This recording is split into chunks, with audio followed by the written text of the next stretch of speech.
We code with stars, reaching for the sky. Each line of brushstroke, painting world. Hi stars. Welcome back to our FastAPI Chronicles series on CodeStar, where we code with the stars. My name is Forster, and I'm here with you. Because you are the star. In our last video, we dove deep into Pydantic, explored how it helps us validate and structure data, and saw firsthand how it can level up our FastAPI applications. If you haven't seen that yet, be sure to check it out. It's a game changer when working with data in FastAPI. Today, we're diving into something equally important: databases. Whether you're storing customer information, orders, or tracking data for your app, databases are essential. In this video, we'll explore databases, giving you a clear understanding of how they work and how to use them with FastAPI. Stick around because, by the end of this video, you'll not only know the differences between various types of databases but also be ready to integrate them into your FastAPI projects. Alright, let's get started.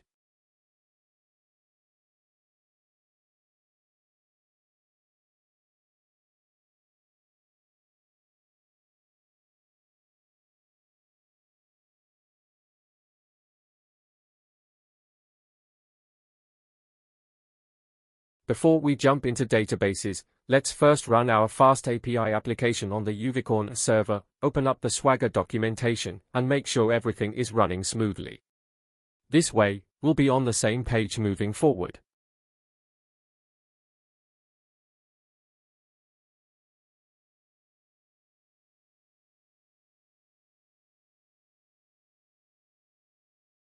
FastAPI is already running on my localhost at the default port, 8000, let me quickly open it up so we can continue with today's topic.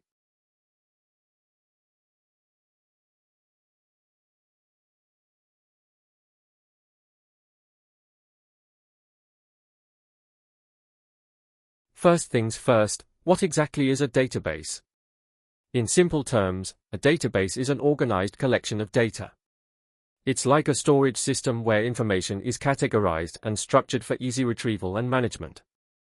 For example, in an e-commerce application, a database might store information about customers, orders, inventory, and transactions. This data needs to be stored in a way that can be quickly accessed, modified, or deleted whenever necessary. Now, databases don't just magically manage themselves. That's where database management systems, DBMS, come into play. A DBMS is software that handles the creation, management, and operation of databases. Think of it as the middle layer between the raw data and the application, in our case, FastAPI. The DBMS ensures that the data is stored in a structured way, provides access controls, and ensures that multiple users can access and modify the data without causing conflicts. The DBMS handles quite a few important tasks behind the scenes. For example, it makes sure that only the right people can access or change the data. This is what we call data security. Then there's concurrency, which is all about managing multiple users who might be trying to access or update the same data at the same time, without causing any issues. And of course, we need to keep the data safe, so backup and recovery are crucial to prevent data loss and to recover information in case something goes wrong. Lastly, data integrity ensures that the data stays accurate and consistent throughout the database. It's like having a safety net for your data, keeping everything running smoothly.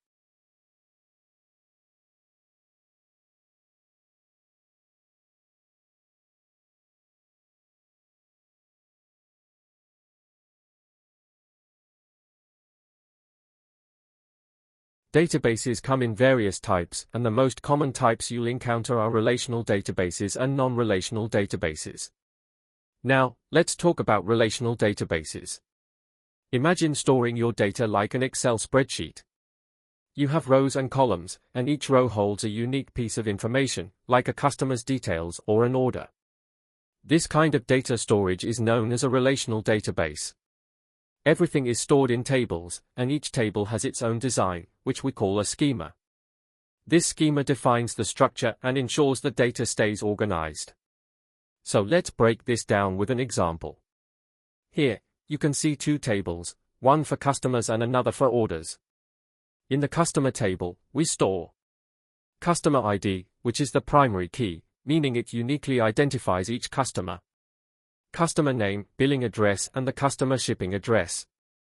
The order table stores the order ID, again, this is the primary key, uniquely identifying each order, the customer ID, order date, the shipping date, and the order status. Here's how the magic happens. The customer ID is the key that connects the two tables. It's the primary key in the customer table, and it shows up as the foreign key in the order table. This connection is what lets us easily see which customer placed which order. Some popular relational databases include PostgreSQL, MySQL, SQLite, and Oracle. They all rely on a language called SQL, structured query language, to interact with and manage the data. Alright, now let's switch gears and talk about non-relational databases, that is, NoSQL. Unlike relational databases, which store data in structured tables, non-relational databases are much more flexible. Instead of rows and columns, they store data in collections of documents, often in a JSON-like format. This structure is great when you don't need rigid relationships between your data or when you're working with large amounts of unstructured or semi-structured data. So, let's go back to our example of customers and orders, but this time imagine storing it in a non-relational database like MongoDB. In non-relational database, we wouldn't use separate tables for customers and orders. Instead, you'd likely have one collection for customers, and each customer document would contain all the information about that customer plus their orders. Here's what that could look like in a non-relational database. In the customer document, you'd have customer ID, still unique, but now it's just part of the document, the customer name, billing address, and the shipping address. And here's the cool part, instead of creating a separate table for orders like you would in a relational database, you'd store an array of orders right inside the same customer document. Each order would be an object in this array, containing details like the order ID, order date, the shipping date, and the status of the order. See how everything related to the customer is stored together in one place. You don't need separate tables or to set up relationships between them. Instead, each customer document stores its own orders directly inside it. This approach makes non-relational databases great for handling complex, nested data or when your data structure might change over time. Non-relational database is ideal when flexibility is key, and when you're dealing with big data or scaling your application quickly. Some popular non-relational databases include MongoDB and DynamoDB. For this journey, we're going to be using PostgreSQL, which is a relational database.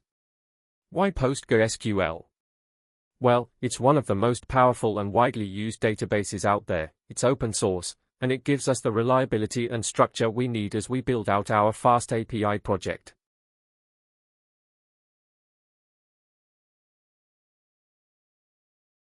Now that we know we're using a PostgreSQL database in this video, let's address a crucial question.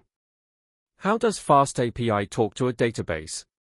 This is where database drivers come into the picture. A database driver acts as a connector or translator between your FastAPI application and the database. Think of it as a bridge that allows your app to send queries, like retrieving, inserting, updating, or deleting data, to the database, and in return, the database sends back results. Each type of database, whether it's PostgreSQL, MySQL, or SQLite, uses its own driver because databases communicate differently. These drivers are specific pieces of software designed to understand the language of that particular database. Without the right driver, your FastAPI app won't know how to speak to your database. PostgreSQL uses the driver called PG2 or async.gg for asynchronous communication. MySQL uses MySQL connector Python or AOMSQL for asynchronous support. SQLite uses SQLite 3. MongoDB is PyMongo.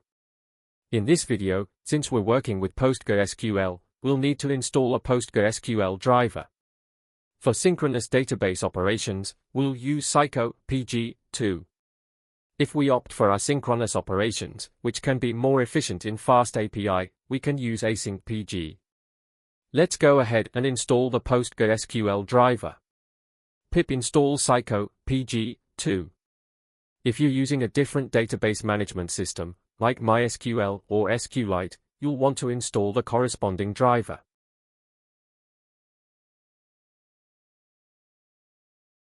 So right now, I'll import Psycho PG2 and also bring in SQL from Psycho PG2. The SQL module will help us write safe and structured queries, especially when we're working with dynamic values. It's making sure that whatever data we send to the database is clean and protected.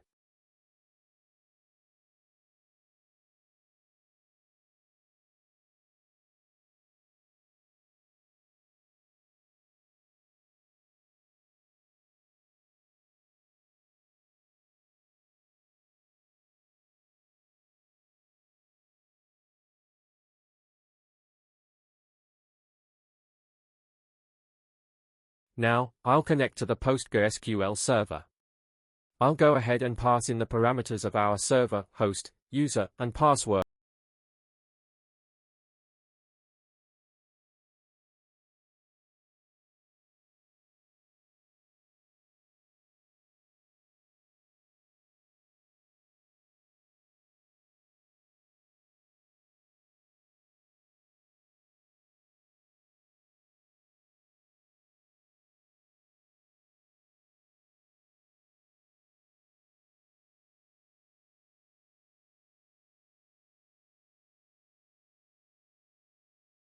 I'm connecting on the local host of my machine as the Postgres user with the password on the screen, and remember, you can always replace these with your own configuration.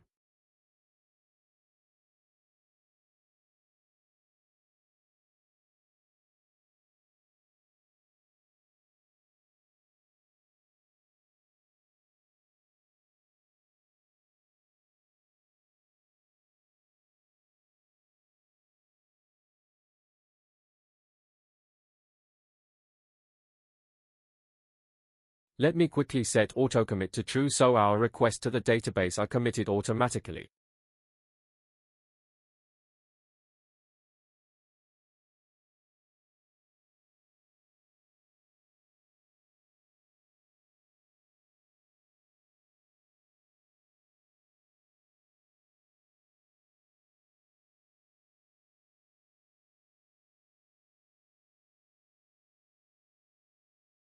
Once the connection is established, let us create a cursor object. This cursor is basically acting as the middleman between our FastAPI app and the database. It's allowing us to send queries, execute commands, and fetch results directly. So with this setup, we're getting ready to start creating our tables and performing some SQL operations right inside our project.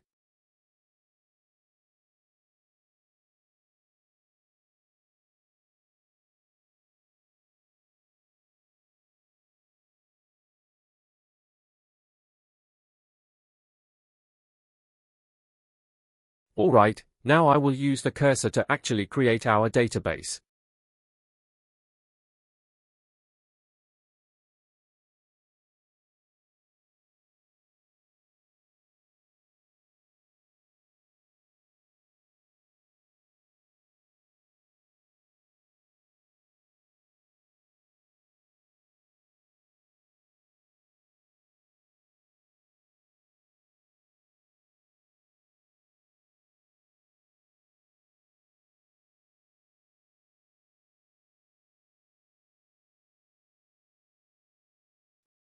What this line is doing is sending a command directly to PostgreSQL, asking it to create a new database called FastAPI DB.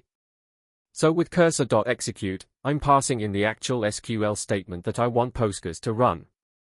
The SQL.SQL part just helps format that statement safely before it's executed.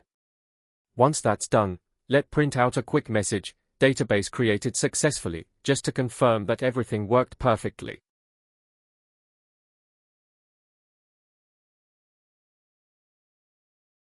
Now let me go ahead and close the cursor and the connection after executing the command.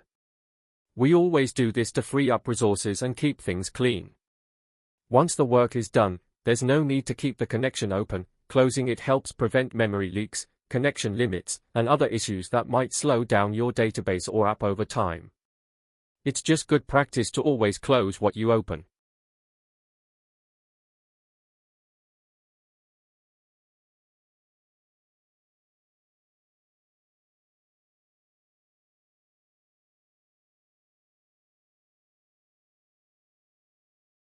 Alright, let me start the server and see whether we're all good.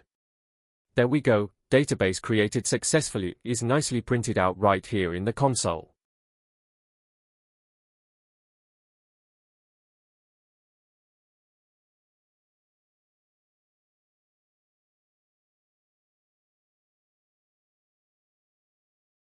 Now, to actually confirm that, let me open up pgadmin and check if the database is really there.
Yep, there it is, FastAPI DB. Go ahead and explore it a bit, check out the schema, and you'll notice that there are no tables created yet. We've just set up the foundation, the database exists, but it's still empty for now.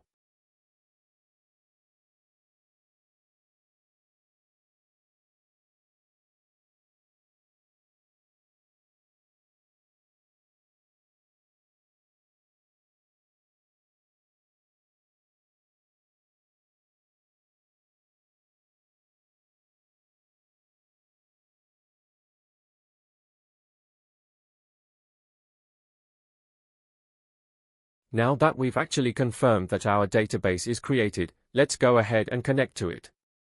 I'll pass the name of our database, FastAPI DB, into the connection parameters so that we can start executing commands, creating tables, and doing all the fun stuff inside it.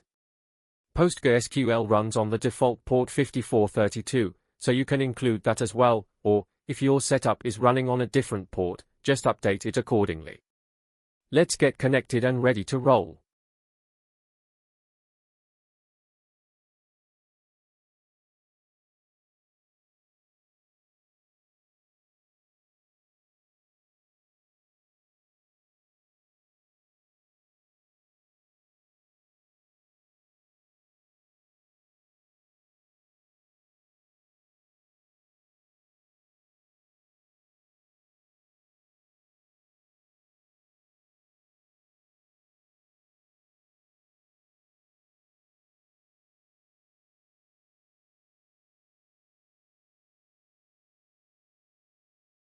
I've got the host set to localhost, the database name as FastAPI DB, the user as Postgres, and of course, the password that I used earlier. Make sure yours matches your PostgreSQL setup. This step is super important because even a small typo here, like a wrong password or database name, will prevent the connection from being established.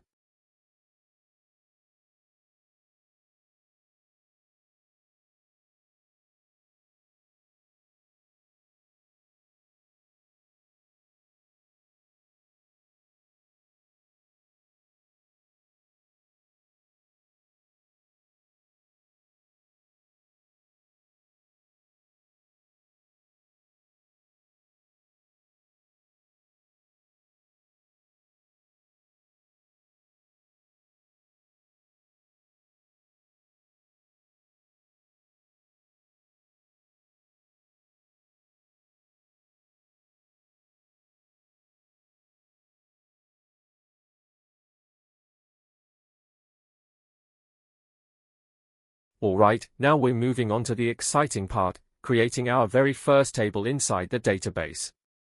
As I'm typing this out, take a close look, we're using triple quotes here, to wrap our SQL command. That's because we're writing a multi-line SQL query, and using triple quotes makes it neat, readable, and super clean, no messy string concatenations or backslashes all over the place.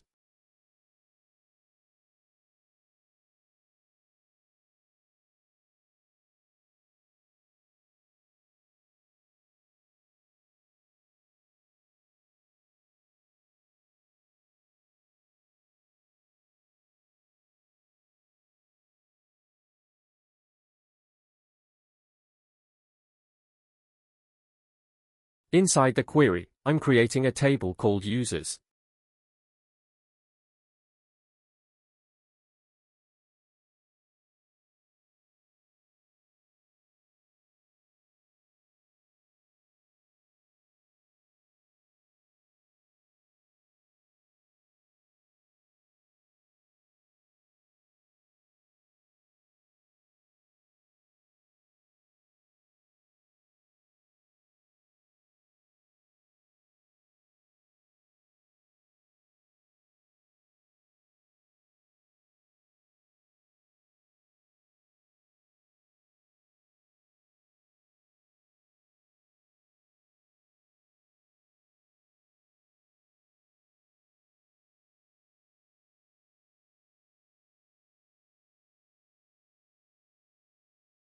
We've got an ID column that's a serial primary key. That means PostgreSQL will automatically assign a unique ID to each user we insert.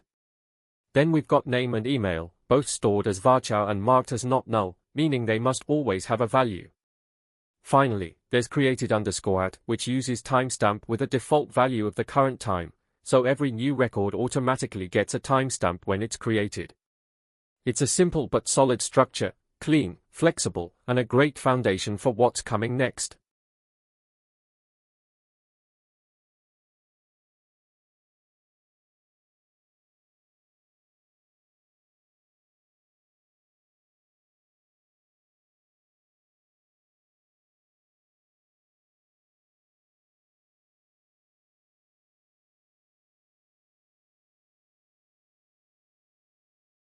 Now instead of creating a new database like before, we're going to execute our create table query command to actually build the users table inside our FastAPI DB.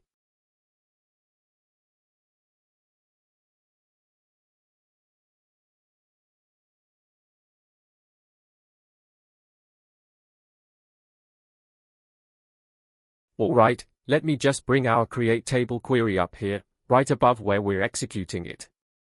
This makes the code cleaner and easier to follow, so we can see exactly what's being executed without scrolling around. It's always a good habit to keep your SQL queries defined close to where they're used. With that, anyone reading the code can immediately understand what's happening before the execution line runs.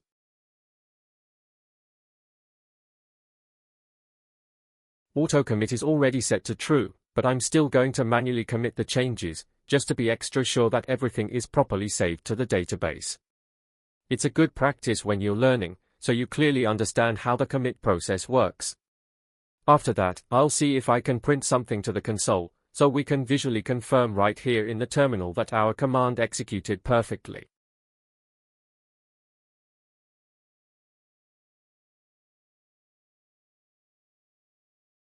Let me start the server, and there we go, table created successfully.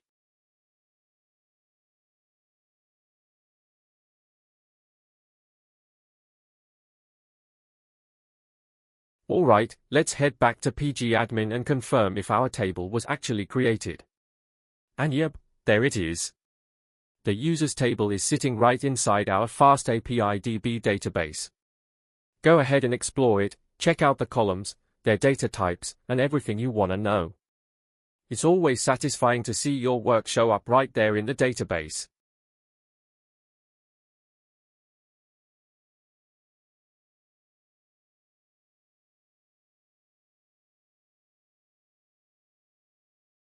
Now, let's right-click on the users table and select View All Rows. I'm going to manually insert two users here, John and Mark. So, for the name column, I'll enter John and Mark, and for the email column, I'll use john@gmail.com and mark@gmail.com respectively. This way, we'll have a couple of records to work with as we move forward, perfect for testing and seeing our data in action.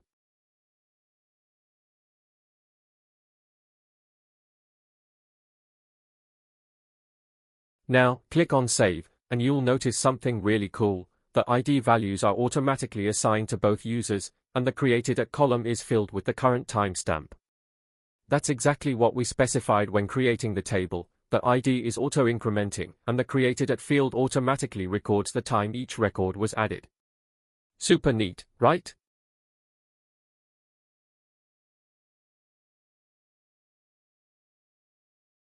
Go ahead and add more users to your database and explore a bit. That's the beauty of working directly with SQL and PostgreSQL. I'm going to add one more user, named Third, with the email third@gmail.com. You can go ahead and add as many users as you like, just have fun with it and get comfortable interacting with your tables.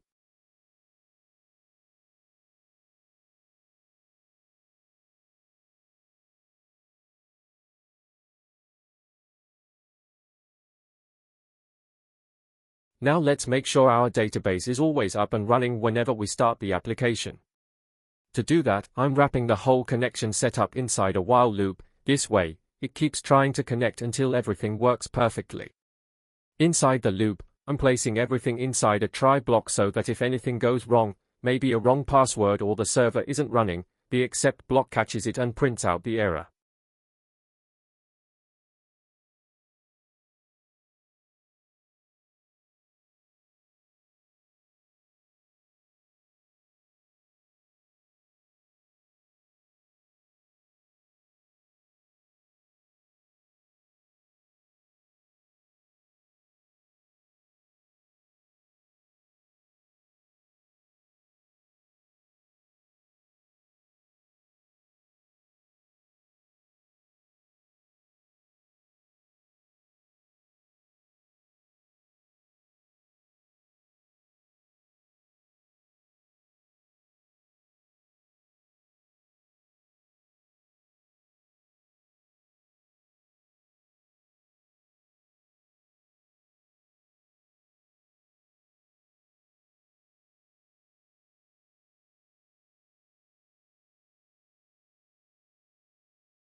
I've also added the continue and break keywords to control the flow. Continue will keep retrying the connection, and once everything's fine, break stops the loop. This setup ensures our database connection is always alive and ready before we proceed with anything else.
Alright, now let's go ahead and write a query to fetch all the users from our database. If you paid good attention back in your SQL class, this part should feel like home. We're simply using the classic select star from users command. That's basically telling Postgres, hey, give me everything from the users table. It's simple, straightforward, and should work perfectly for what we want to do next.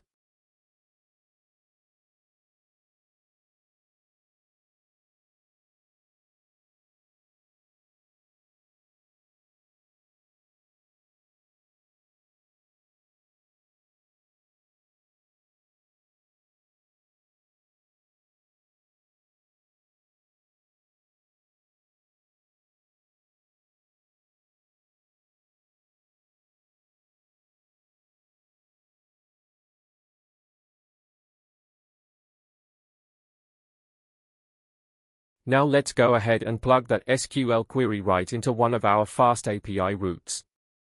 Instead of returning a hard-coded list of users like we did before, we'll actually fetch real data straight from our database. So here's what's happening. We execute our getAllUsers query using the cursor, then call the fetchAll method to grab all the rows from the database and assign them to the users variable. Finally, we just return users, and FastAPI takes care of the rest. It automatically converts that result into JSON and sends it right back to the client. Pretty cool.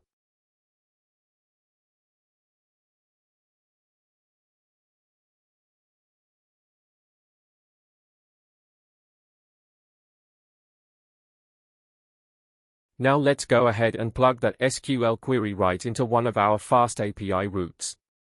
Instead of returning a hard-coded list of users like we did before, we'll actually fetch real data straight from our database. So here's what's happening. We execute our getAllUsers query using the cursor, then call the fetchAll method to grab all the rows from the database and assign them to the users variable. Finally, we just return users, and FastAPI takes care of the rest. It automatically converts that result into JSON and sends it right back to the client. Pretty cool.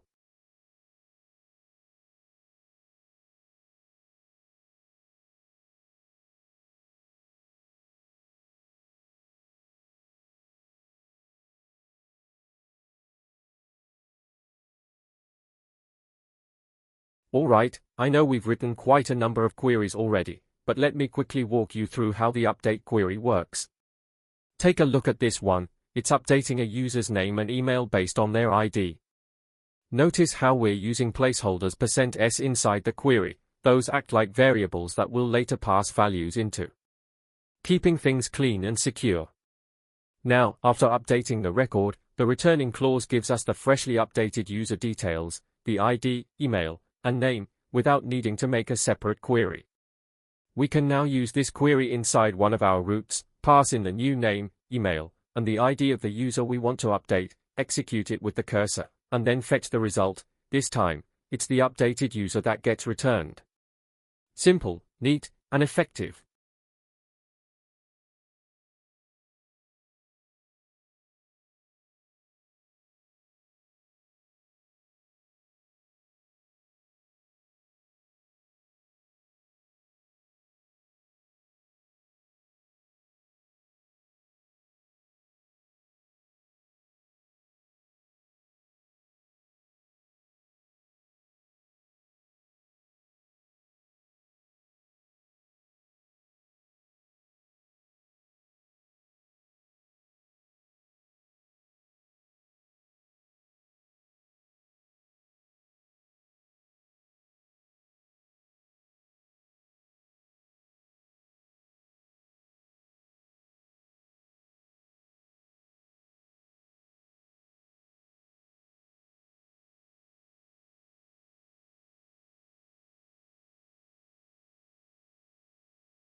Now let's switch back to the Swagger UI and see if we can actually update one of our users.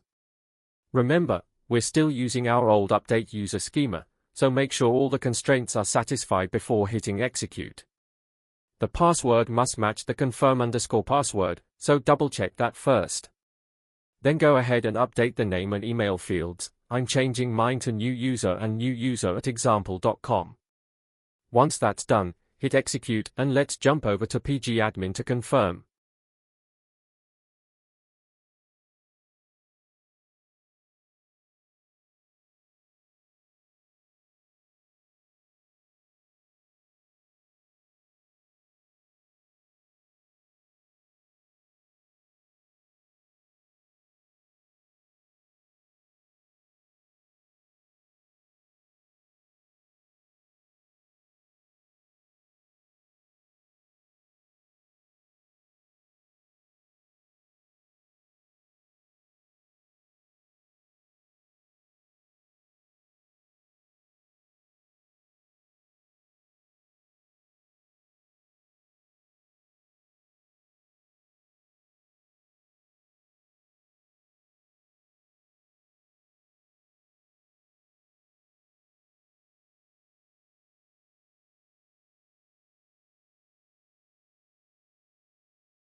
Yep, there it is. You can see the user's name and email have been updated successfully.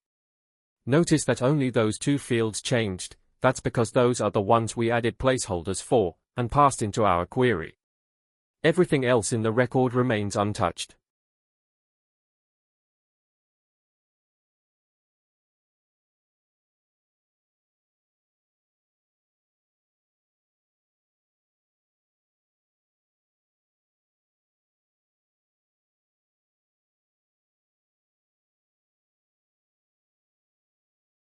Alright, now let's clean things up a little bit. It's always a good idea to make your code more reliable, because, as the saying goes, what can go wrong will go wrong. So, we're going to wrap our query executions inside a try and except block. This helps us catch any unexpected errors that might happen when interacting with the database, maybe a wrong query, a missing table, or even a connection issue. For now, we'll just print the errors to the console so we can easily see what went wrong while debugging. Later in the series, we'll dive deeper into proper exception handling and learn how to deal with these errors in a much more elegant and professional way. So go ahead and indent everything correctly, keep it clean, and let's make our code a bit more robust.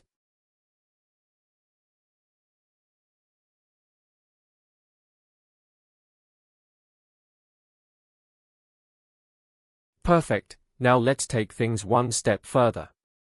We can actually do a little more checking right inside this update route.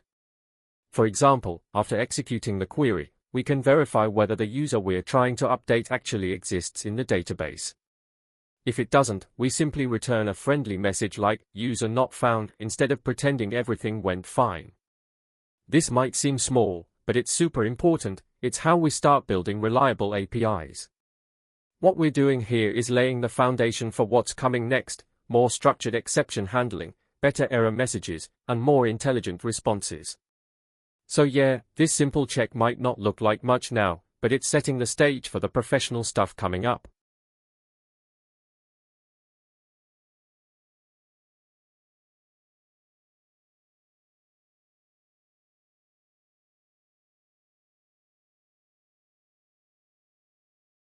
Now watch this. If I try updating a user with an ID that doesn't exist, say user with ID 6, what do we get? Boom, we get a clean, meaningful response: user with ID 6 not found. See how much better that feels? Instead of your API silently failing or returning something confusing, it now clearly tells you what went wrong. This not only makes debugging easier for developers, but it also makes your API more user-friendly and professional. Little touches like this go a long way in building reliable, production-ready systems.